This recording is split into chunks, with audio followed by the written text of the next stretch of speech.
kita semua ini memiliki tanggung jawab. Apa tanggung jawabnya? Melanjutkan perjuangan Rasulullah sallallahu alaihi wasallam. Ayah saya rahimahullahu taala, beliau mengatakan, orang punya ilmu itu sejelek-jeleknya tetap lebih bagus punya ilmu daripada tidak. Karena apa? Karena minimalnya orang tuh punya ilmu, walaupun dia hari ini tidak mengamalkan ilmunya, minimalnya dia sadar nggak kalau dia itu salah.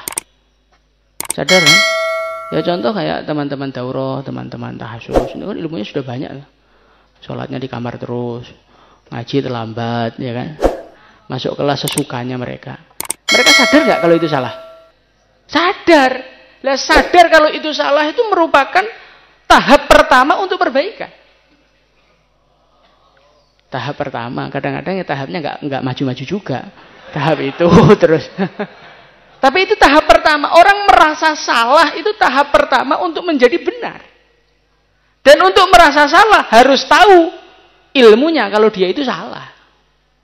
Lah sedangkan wal amalu bila ilmin, amal tanpa ilmu itu salah, layakun tidak dianggap, dan dia itu nggak sadar kalau dia salah. Kalau dia nggak sadar kalau dia salah, terus kapan dia mau perbaikan? Loh, dia nggak merasa salah kok. Dia itu nggak merasa salah. Bagaimana mau bisa membenahi dirinya kalau dia nggak merasa salah? Umpamanya orang itu nggak tahu kalau mengusap rambut itu wajib ketika wudhu. Akhirnya dia wudhu, nggak pernah mengusap rambut. Dia nggak tahu kalau itu nggak sah wudhunya. Kira-kira suatu saat kalau dia nggak belajar, bisa sadar nggak? Nggak bisa. Nggak bisa sadar.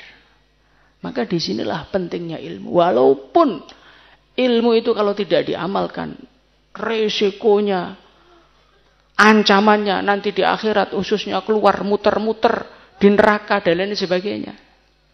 Sejelek-jeleknya orang punya ilmu, tetap lebih baik punya ilmu daripada tidak punya.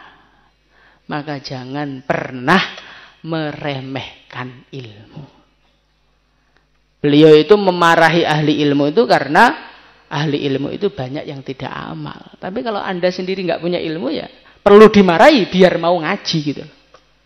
Maka wal amalu bila ilmin la yakun. Amal tanpa ilmu itu Amal tanpa ilmu itu tidak dianggap.